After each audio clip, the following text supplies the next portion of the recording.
ये वहाँ पर उन्होंने टीका में वर्णन किया और यहाँ पर भी शिव महापुराण में पंचाक्षर मंत्र की महिमा आएगी। तो इस पंचाक्षर मंत्र का ऋषि कौन है, देवता कौन है और छंद क्या है, और फिर 5 अक्षर हैं। तो 5 अक्षर में जो पहले अक्षर का ऋषि कौन है, पहले अक्षर का छंद कौन है, पहले अक्षर का देवता कौन है, दूसरे अक्षर का ऋषि छंद देवता कौन है, और 5 अक्षरों के ऋषि देवता छंद कौन है, ये स्पष्ट रूप से वर्णन आता है। और पंचाक्षर मंत्र की दीक्षा का विधान आता है। सबसे प्रिय भगवान शिव जी को अपना मंत्र प्रिय है तो पंचाक्षर है, अन्य प्रिय नहीं है। अन्य मंत्र है, जैसे अन्य दूसरे बड़े बड़े मंत्र होते हैं, छोटे मंत्र होते हैं, किंतु सबसे प्रिय भगवान शिव को पंचाक्षर ही है। और ओम लगा दिया तो षडाक्षर हो जाता है। अब उसमें अधिकारी भेद से वर्णन कर देते हैं, किसी को ओम दिया जाता है, किसी को नहीं दिया जाता, किंतु पंचाक्षर मंत्र ब्राह्मण, क्षत्रिय, वैश्य, शूद्र चारों वर्णों के लिए, स्त्रियों के लिए, पुरुषों के लिए। अब ओम में थोड़ा भेद हो जाता है, तो ओम को लेकर के थोड़ा इसलिए ओम का किसी को दिया जाता है, किसी को नहीं दिया जाता, किंतु पंचाक्षर मंत्र सभी को दिया जाता है। सभी के लिए अनिवार्य नियम है पंचाक्षर मंत्र जाप करें। तो ये इसका विस्तार पूर्वक वर्णन इसी शिव महापुराण में आता है। इसी पंचाक्षर मंत्र के ऊपर पद्मपादाचार्य ने टीका लिखी थी, ये वर्णन किया। तो उपलब्ध होती है कहीं पर चौकम्बा आदि से, मतलब काशी में छपती है वो।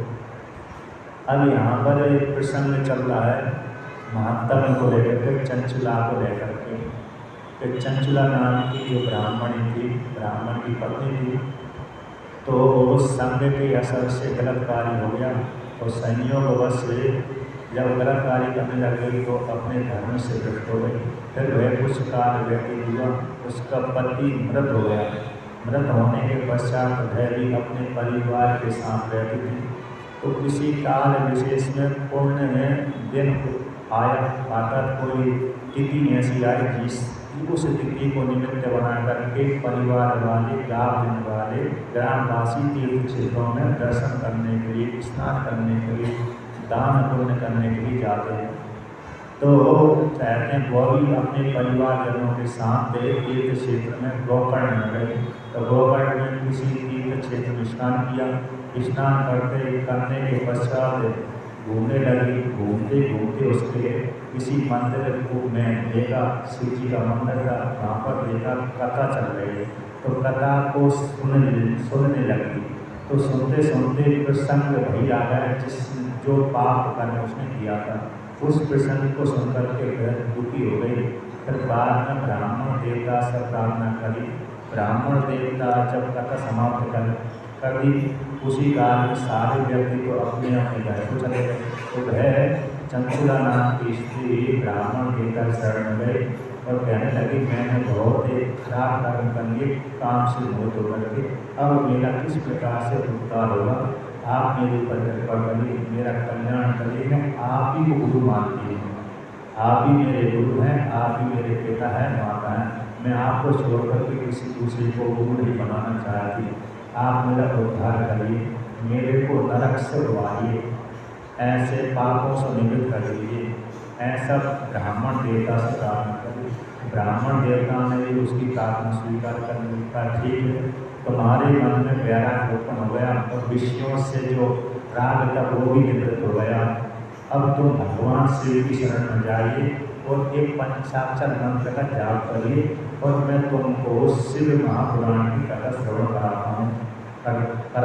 इसको तुम ध्यान पूर्वक श्रवण करिए। तो वह चंचला नाम की स्त्री ने ब्राह्मण देवता की सेवा भी करती रही। जिस आश्रम में रहते वहाँ पर झाड़ू लगाना, पोछा लगाना, अन्य रोटी भोजन आदि बनाना इत्यादि जो सेवा है वो भी करती रही, दूध तोड़ना आदि। और दूसरा उस भगवान शिव जी की कथा भी श्रवण करते रहे। उसी को मुख्य श्रोता बना करके ब्राह्मण देवता ने पूरा शिव महापुराण उसको सुनाया। अब ये पूरा शिव महापुराण 9 दिन में सुनाया जाता है। सुबह से लेकर के शाम तक श्रवण करेंगे तो 9 दिन में इसका पाठ हो सकता है, यानी श्लोकों का पाठ हो सकता है, व्याख्यान भी नहीं हो सकता।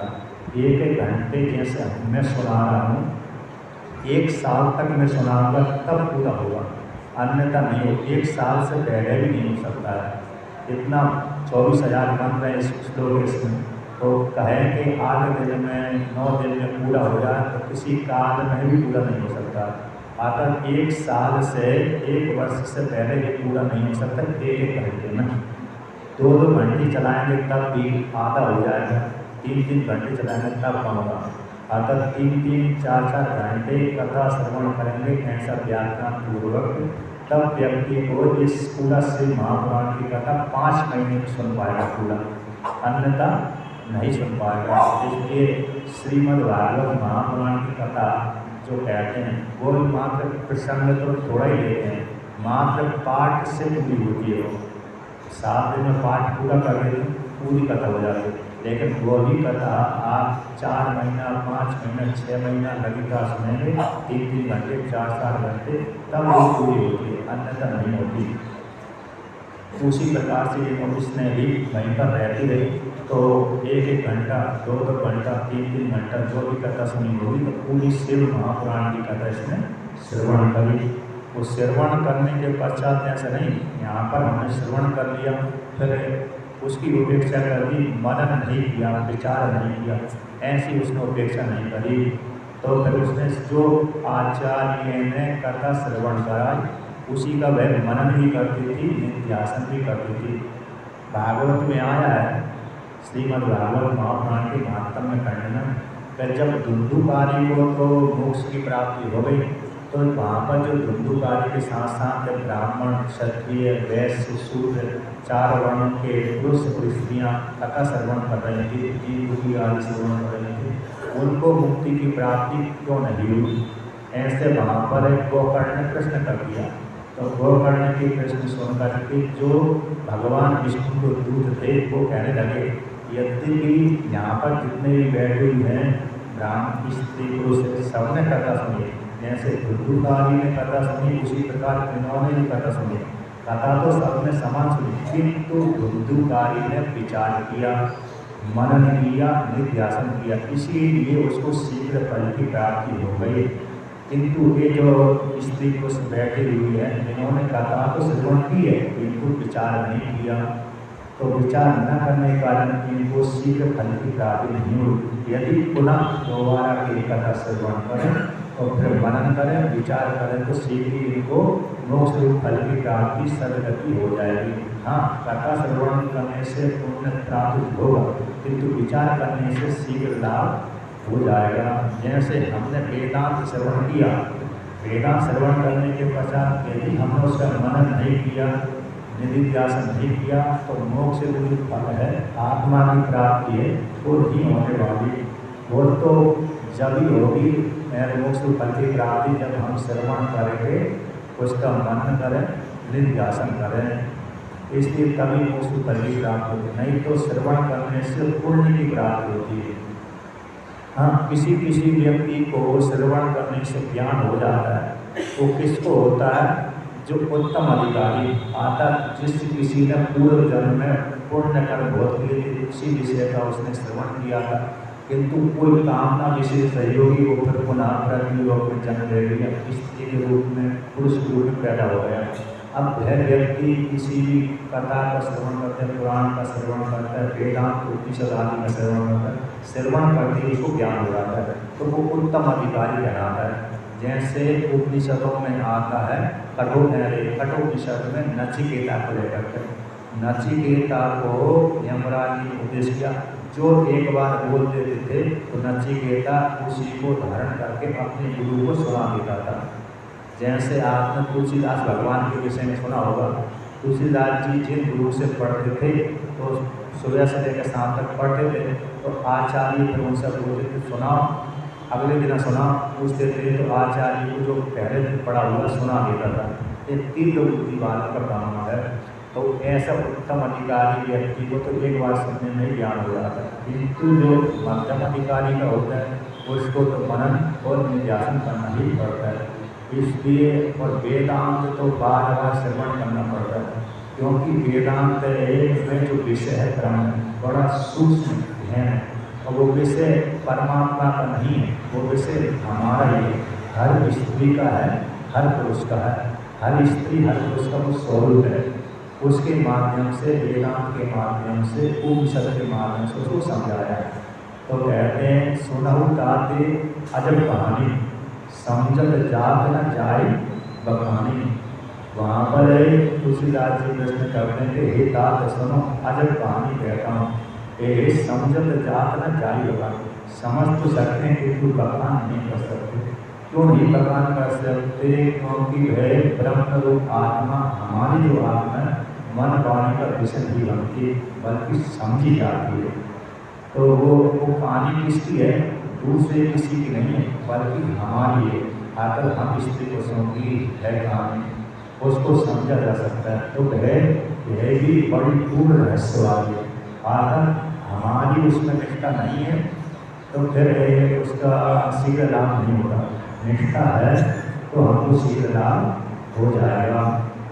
तो यहाँ पर भी उसकी चंचुला नाम की जो स्त्री थी, उसको ब्राह्मण के प्रति पूर्ण श्रद्धा थी और पूर्ण निष्ठा रखी थी। उसके वाक्यों को हित जान करके इन्हीं के वाक्यों से मेरा कल्याण होगा, ऐसा जान करके शिव महापुराण की कथा श्रवण की। उस श्रवण करने के पश्चात पूरी कथा श्रवण करी और कहते हैं इसके पश्चात वहीं पर रह करके साधना करने लगी। अंत में जब साधना करते करते श्रवण करने के बाद, साधना भजन करने के बाद शरीर छूट गया उसका, इसके पश्चात शिवलोक में चली गई। शिवलोक में जाकर के माता पार्वती की है सखी बन गई। जो शिवलोक में जाता है तो वहाँ पर जो स्त्री जाती हैं तो भगवान स्त्रियाँ जो जाती हैं तो माता पार्वती की सखी बनती हैं। जो पुरुष जाते हैं वो शिव जी के गण बनते हैं। माता पार्वती वहाँ पर जाने वाली, शिवलोक में जाने वाली हर स्त्री को अपनी सखी बनाती है। जो भी मैंने प्रसंग में पढ़ा है तो वहाँ पर यही प्रसंग आता है कि माता पार्वती की ये सखी है, माता पार्वती की वो सखी है, आपस सखी बनाती है। अब ये नहीं बनाती कि दासी हो, स्वामी में स्वामी हो, तुम दासी हो, इस रूप से नहीं बनाती बल्कि सखी बनाती है। सखी में मतलब समापन हो जाता है। इसलिए तो ये भी माता पार्वती की सखी बन गई। तो वहाँ पर रहने लगी और रहते रहते तो यहाँ पर कहते हैं कि किसके पुण्य के प्रभाव से है? तो कहते हैं एक कथा के पुण्य के प्रभाव से उसको शिवलोक की प्राप्ति हो गई थी। अब कुछ काल व्यतीत हुआ तो कहते हैं कुछ काल व्यतीत होने के पश्चात उसने चंचुला ने अपने माता जो पार्वती उसकी स्तुति करी। स्तुति करने के पश्चात यहाँ पर वर्णन करते हैं फिर माता पार्वती को प्रसन्न किया। तो प्रसन्न करने की इच्छा से उसने कहा कि मेरे पति को उद्धार किस प्रकार से हो, क्योंकि चंचुला का जो पति था वह चंचुला से पहले मर गया था और मरने के पश्चात प्रेत ध्वनि चला गया। अब उसके मन में इच्छा हो गई कि मैं अपने पति का उद्धार करूं। बहुत सी स्त्रियाँ ऐसी होती हैं जिनको इच्छा होती है कि मैं अपने पति जो गलत रास्ते पर चले गए उनको सुधारूं। उसी प्रकार से इस चंचुला की इच्छा हुई कि मैं अपने पति का उद्धार करूं। पति के प्रति अनुराग रखने वाली थी सब, क्योंकि उसकी बुद्धि निर्मल हो गई थी। तो यहाँ पर वर्णन करते हैं, सूत्र यहाँ पर कहते हैं चंचुला ने माता पार्वती की स्तुति करी। तो कहते हैं सा कदाचित् उमां देवीं उपगम्य प्रणम्य च सुतुष्टावा कलौ गत्वा परमानंद संस्कृता। कहते हैं किसी काल विशेष में वह चंचुला नाम की स्त्री है माता पार्वती के पास में गई और पास में जाकर के वह माता पार्वती की स्तुति करने लगी, प्रसन्न करने लगी। तो माता पार्वती की स्तुति का यहाँ पर वर्णन करते गिरिजे स्कंदे मातस्त्वं सेवितः सर्वः नरहि सर्वशौक्षय प्रदेशांगु प्रिय ब्रह्म स्वरूपिणी। तो कहते हैं हे गिरिजे, गिरिजा का अर्थ होता है गिरि यानी पर्वत, पर्वत से जो पैदा हुई, ऊंचाई में पैदा होने वाली अथवा होने वाला, दोनों ये। तो गिरियन पर्वत एंड हिमालय पर्वत, हिमालय पर्वत से जो पैदा हुई उस स्त्री का नाम गिरजा पड़ जाता है, स्त्रीलिंगवाचक। तो कहते हैं हिमालय की पुत्री, हे गिरजे, हे स्कंद माता, स्कंद की माता है, कार्तिक भगवान की माता है, गणेश की माता है। हे तुम कहते सदा सर्वदा नरों के द्वारा तुम सेवित होती हो, अर्थात हर स्त्री पुरुष जो अपने लिए उत्तम फल की कामना करते हैं तो वो माता पार्वती की जरूर स्तुति करते हैं। जैसे क्षत्रिय वर्ण जब युद्ध करने के लिए जाएगा तो सबसे पहले माता पार्वती दुर्गा की भी स्तुति करेगा। प्रसंग आता है कि जो राजा युद्ध करने के लिए जाए तो वो जाने से पहले दुर्गा जो महिषासुर मर्दिनी है उस स्तोत्र का पाठ करें, आकर महिषासुर मर्दिनी आकर दुर्गा माता का स्तोत्र का पाठ करें। इससे क्या हो जाएगा, इससे उसको भी हो जाएगा तो रण में युद्ध में विजय की प्राप्ति हो जाएगी। ऐसा भागवत पुराण में वर्णन आता है। जो भी राजा युद्ध करने के लिए जाता था तो सबसे पहले माता दुर्गा जी की स्तुति करता, क्योंकि यह शक्ति की सामर्थ्य की अभिमानी देवता है, सामर्थ्य देने वाले। बिना शक्ति के हम किसी दूसरे को पराजित कर ही नहीं सकते।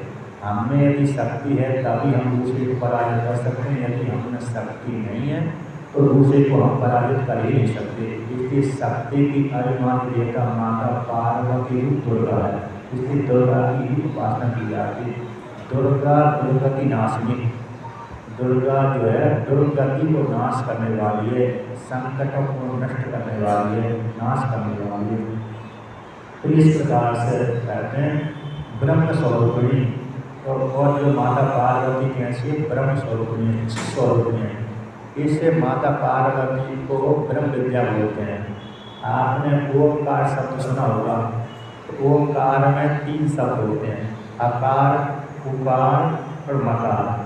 तो आ उ माँ को मिलाकर के ओम शब्द होता है। आ उ को हो गया तो माँ लगा दी तो ओम बन गया। अब इन आ उ माँ को आगे पीछे कर दो, तो उ पहले कर दो, माँ बीच में कर दो, आकार लास्ट में कर दो, तो उमा शब्द हो जाता है। तो ये उमा शब्द को हमें ब्रह्म विद्या हो।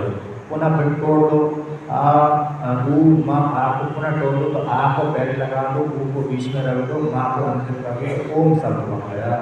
तो ओम शब्द एक ब्रह्म विद्या कराता है, ओम शब्द और उमा शब्द। तो ये दोनों कैसे ब्रह्म विद्या के वाचक होते हैं, ब्रह्म ज्ञान किसी को कहते हैं। ओम शब्द का विस्तार पूर्वक ज्ञान मांडुक्य उपनिषद में आता है। मांडुक्य उपनिषद यदि आपने पढ़ा होगा, सुना होगा, तो वहाँ पर ओमकार की महिमा गाई गई है।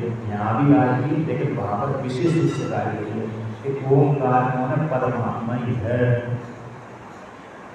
ये उमा शब्द भी ऐसा, उमा ऐसा मत कर, ऐसा उसकी माँ ने बोला था, क्योंकि तपस्या करने के लिए माता पार्वती जा रही थी। तो उसकी माँ प्रेम के कारण बोलती थी, तू ऐसा मत कर, माँ यानी मत, तू यानी ऐसा मत कर। तो उस दोनों को जोड़ी उमा हो गई। आदत तपस्या करने के लिए तू जंगल में मत जा, यदि तेरे को तपस्या करना है तो नहीं कर, क्योंकि जंगल में जाके तो शेर है, भालू है, अन्य जानवर तेरे को खा जाएंगे। इसलिए घर में कोमल कुमारी थी, सुकुमारी थी, तो सुकुमारी कुमारी थी तो घर में रहकर तपस्या कर। यदि पति को प्राप्त करने की तेरी इच्छा है तो घर में रहकर तपस्या कर, जंगल में मत जा। तो बार बार माता ने उसको रोका, तू माँ, तू माँ, तू माँ, तू ऐसा मत कर, ऐसा मत कर, ऐसा मत कर। तो दोनों को जोड़िए तो उमा शब्द बन गया, तो उमा नाम पड़ गया। तो उमा शब्द ओमकार का वाचक है, ब्रह्म विद्या का वाचक है। ऐसी जो ब्रह्म विद्या को माता पार्वती ब्रह्म स्वरूप है। आप जब वहाँ पर अरे श्रीमद देवी भागवत महापुराण जब पढ़ेंगे तो उसमें विस्तार पूर्वक माता पार्वती की महिमा गाई गई है। आप केनोपनिषद जब पढ़ेंगे तो केनोपनिषद में भी इसी माता पार्वती को ब्रह्म विद्या कहा गया है। शिव महिमा स्तोत्र आप पढ़ते होंगे, सुनते होंगे, तो वहाँ पर भी इसी को मैंने माता पार्वती को ब्रह्म विद्या के नाम से कहा गया है। तो ओमकार उमा ऐसी भी ब्रह्म स्वरूपिणी हैं। ये हमेशा ब्रह्मा जी के द्वारा सेवा करने योग्य है। विष्णु भगवान उसकी सेवा करते हैं, अन्य देवता इसकी सेवा करते हैं, आकर स्तुति नमस्कार करते हैं। सारे देवी देवता, जैसे आपने कभी देखा होगा राम जी ने जब अवतार लिया था, तो राम जी जब दक्षिण भारत में समुद्र पार करने के लिए जब जा रहे थे, उस काल में समुद्र ने उनको रास्ता नहीं दिया। उस काल में भगवान राम जी ने नवरात्रि व्रत किया था। तो नवरात्रि जब व्रत किया तो नवदुर्गा का व्रत किया था। वहाँ पर राम जी ने अपनी एक नेत्र निकाल करके माता पार्वती के चरणों में चढ़ाया था। ये आपको फोटो दिख सकता है, फोटो में आप देख सकते हैं। वही नवरात्रि भगवान राम ने किया था, राम वहाँ पर लंका पर विजय प्राप्त करने के लिए। तो कम फोटो उपलब्ध है, लेकिन तो वहाँ पर भी प्रसंग आता है कि माता पार्वती को प्रसन्न करने की शक्ति अर्जन करने के लिए भगवान राम जी ने नवरात्रि व्रत किया था और एक अपनी आँख चढ़ाई थी। तो जैसी आँख निकालने लगी भगवान राम जी बाण के द्वारा, तो माता पार्वती प्रसन्न हो गई और उनको आशीर्वाद का वरदान दे दिया। उसी प्रकार से भगवान विष्णु ने एक बार शिव जी को भी अपनी आँख नेत्र चढ़ाया था, तो उसके बदले में उनको एक सुदर्शन चक्र की प्राप्ति हुई थी। एक यहाँ पर प्रसंग आया है इसका, शिव महिमा में है, उसका विशेष प्रसंग आता है। शिव महिमा नाम का जो श्लोक है उसमें एक कहानी आती है, प्रसंग आता है कि भगवान विष्णु से प्रसन्न होकर के एक आँख जब चढ़ाई भगवान विष्णु ने, उससे प्रसन्न हो गए भगवान शिव जी। तो प्रसन्न होकर तो उन्होंने सुदर्शन चक्र को दे दिया। तो तब से अब वर्तमान काल तक और भविष्य काल में हमेशा हमेशा के लिए भगवान विष्णु के पास में सुदर्शन चक्र की प्राप्ति हो गई। हमेशा हमेशा उनका अमोघ वस्त्र, जो अमोघ वस्त्र सुदर्शन है, भगवान विष्णु के पास हमेशा बना रहता है। तो ऐसे ही जो माता पार्वती है, तो माता पार्वती की उन्होंने स्तुति करी। कौन है? चंचुला ने। तो चंचुला की स्तुति से प्रसन्न हो गई माता पार्वती, कहने लगी हे सखी, तू मेरे से हे पुत्री, तू मेरे से वरदान मांग ले। मेरे लिए कोई ऐसी वस्तु नहीं जो मैं तुमको न दे सकूं। जब ऐसी माता पार्वती ने अपनी सखी रूप चंचुला से कहा, तो चंचुला ने कहा हे माता, मम भर्ता पुनः वास्ते नैव जानामि तद्गतिं तेन युक्ता यदा अहं ते भजामि गृहेणवे। तो चंचुला कहती है हे माता, मेरा भर्ता जो मेरे से पहले मर गया था वहाँ गया है, मैं उसकी गति को नहीं जानती। इसलिए हे माता पार्वती, जैसे तुम पति के साथ युक्त रहती हो, तो तुम जैसे अपने पति महादेव के साथ युक्त रहती हो, उसी प्रकार से मेरे भी मुझको भी अपने पति से युक्त होने की इच्छा है। इसलिए मेरे पति का कल्याण करें, तो मुझको अपना पति प्रदान करें। ऐसा माता पार्वती ने प्रार्थना करी। तो जब इस प्रकार से माता पार्वती से प्रार्थना करी, तो माता पार्वती ने उसकी प्रार्थना को सुन लिया। बार बार जब प्रार्थना करते हैं तो माता पार्वती ने सुन लिया। वो सुनने के पश्चात कह दिया कि तुम्हारा पति विंध्याचल पर्वत में प्रेत योनि में रह रहा है। तुम्हारा पति मरने के पश्चात है नरक लोक में गया। नरक लोक में जाकर के उसने नारकीय कष्टों को भोगा और नारकीय कष्टों को भोगने के पश्चात बची हुई पाप के फल को भोगने के लिए वह विंध्याचल पर्वत में पिशाच योनि को प्राप्त होगा। जब वहाँ पर जाकर के अपने नारकीय कष्टों को भोगता है तो हमारा पति नहीं पर है। जब जैसे ही उसने सुना कि मेरा पति मेरे प्रेत योनि में है, तो वहाँ पर कष्ट हो रहा, तो उसको इच्छा हो गई मेरे पति का उद्धार करें, पूजा। जैसे बहुत सी स्त्रियों ने अपने अपने पति का उद्धार किया, उसी प्रकार से इसने भी कहा माता पार्वती से पुनः प्रार्थना करी। उसकी प्रार्थना को सुनकर के माता पार्वती ने एक गण को बुलाया, गंधर्व को बुलाया। तो टुंडु नाम का एक गंधर्व है, उसको बुला करके उसको कहा अते तुम माहूहा शिवसते कीर्तिगायकं प्रीत्या गंधर्वराजन्ति द्विकन्धे दमावली। जब माता पार्वती उससे चंचुला से प्रसन्न हो गई, तो प्रसन्न होने के पश्चात माता पार्वती ने तुम्बरू नाम का एक गंधर्व है जो भगवान शिव जी का भक्त है, वह वीणा को लेकर के शिव की कथा गाता रहता है। उसको बुला करके कहा कि हे तुम्बरू, तुम इस जो मेरी सखी है इसको प्रसन्न करने के लिए, अगर इसके पति का उद्धार करने के लिए इसके पति के सामने जो प्रेत है, प्रेत योनि में चला गया, वहाँ विंध्याचल में निवास करता है, वहाँ पर जाओ और इसको शिव भगवान शिव की कथा का श्रवण कराओ, जिससे उसका कल्याण हो रहा है। तो तुम मेरे मन के हृदय की गति जानने वाले हो, मेरे मन की बात जानने वाले हो, तो मेरे अभिप्राय को जान करके तुम वहाँ पर जाओ, तो उसको जो प्रेत योनि में गया हुआ जो इसका पति है उसको शिव महापुराण की कथा श्रवण कराओ। जब ऐसा माता पार्वती ने तुम्बरू को कहा, तुम्बरू नाम के गंधर्व को कहा, तो तुम्बरू ने कहा कि मैं धन्य हूँ जो माता पार्वती ने मेरे को इस प्रकार से आज्ञा दी। अगर जो कोई भी गुरु, जैसे गुरु है, राजा है, पिता है, जब अपने पुत्र को, शिष्य को, किसी सैनिक को अथवा मंत्री की आज्ञा देता है, तो वह शिष्य, पुत्र, मंत्री आदि अपने को धन्य मानता है। विशेष रूप से धन्य कौन मानता है? शिष्य और पुत्र, कि मेरे पिता ने मेरे पर अनुग्रह किया, आकर मेरे को योग्य जान करके मेरे को आज्ञा दी। यदि योग्य में नहीं होता तो आज्ञा नहीं देते।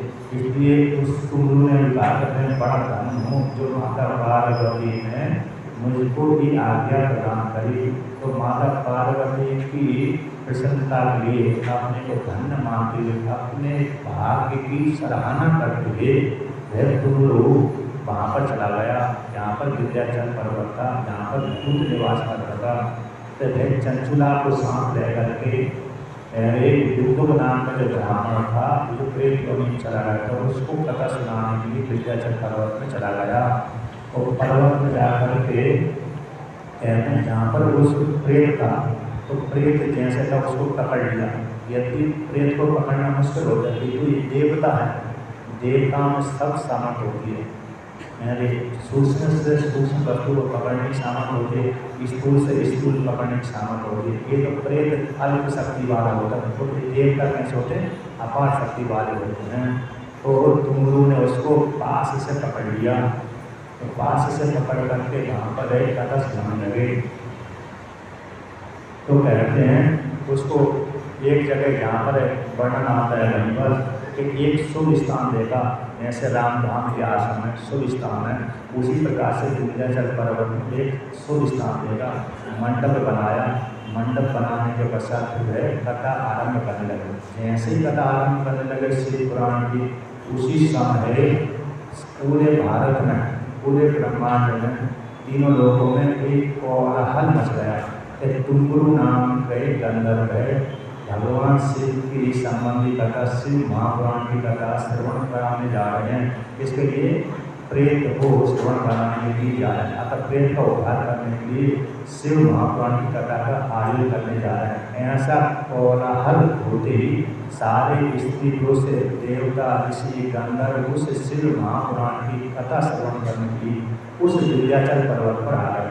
जैसे श्रीमद् भागवत महापुराण का प्रचार हुआ कि यहाँ पर परीक्षित राजा को सुखदेव मुनि श्रीमद् भागवत महापुराण सुना रहे हैं, उसी समय जो धार्मिक व्यक्ति थे अपने आप ही बिना बुलाया है।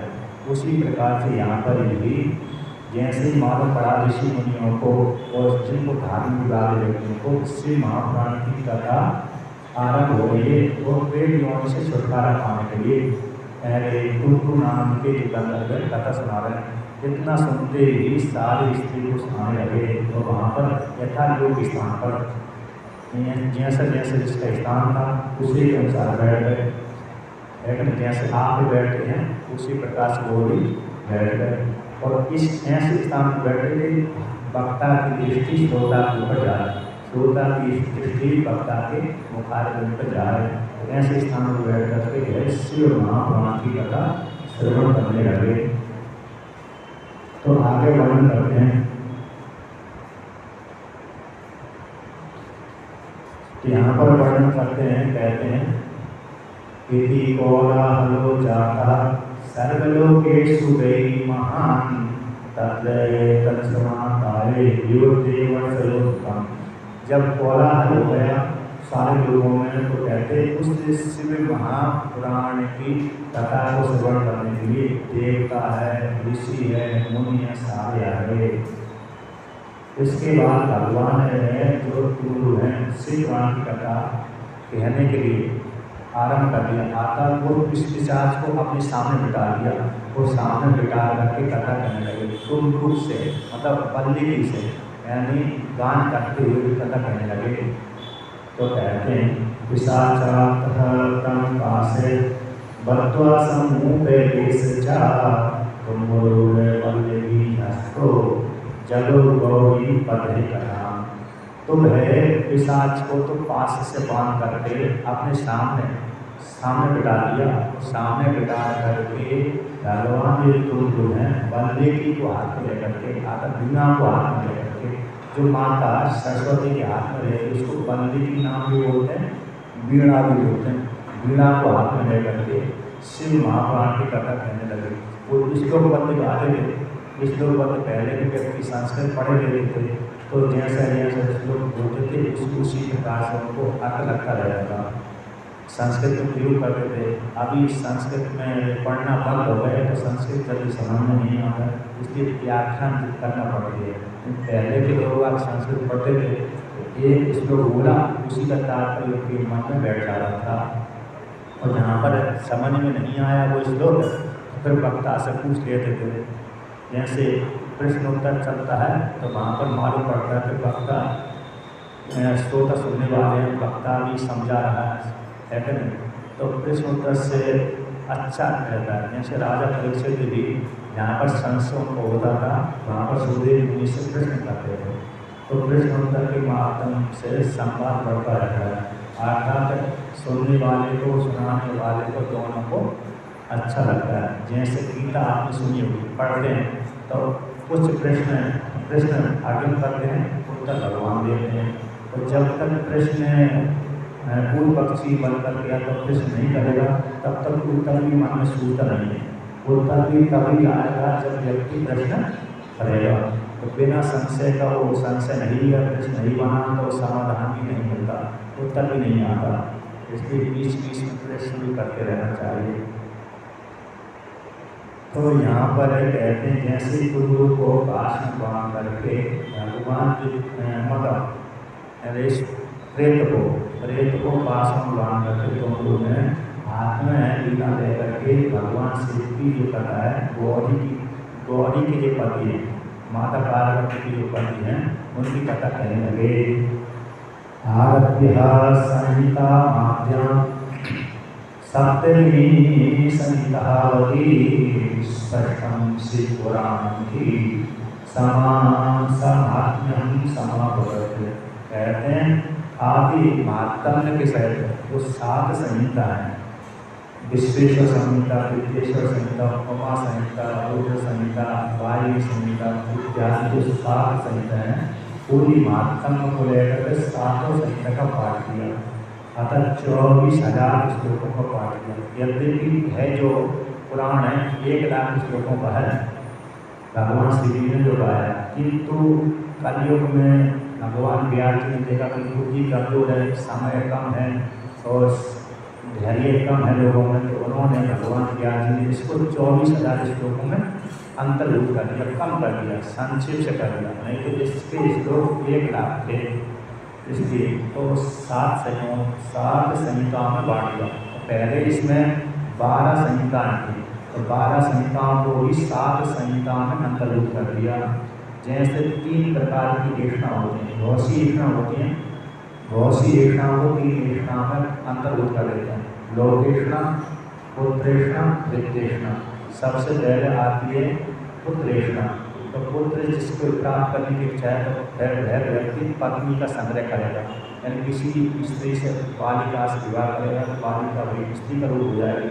तो पुत्र की इच्छा जिसको है वह पत्नी दारा का संग्रह करके, पत्नी का संग्रह करके दारा जी को निर्वाह करके पुत्र प्राप्त कर लेता है।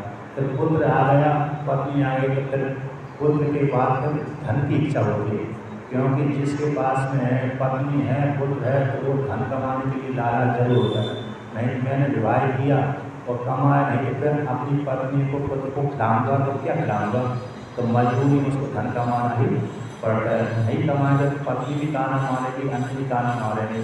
और फिर दूसरी बात, वित्त किसके लिए कमाते हैं, पुण्य अर्जन करने के लिए। ये तो गुण है, पत्नी और पुत्र को खुश करने के लिए जो वित्त कमाता है वो तो गुण है।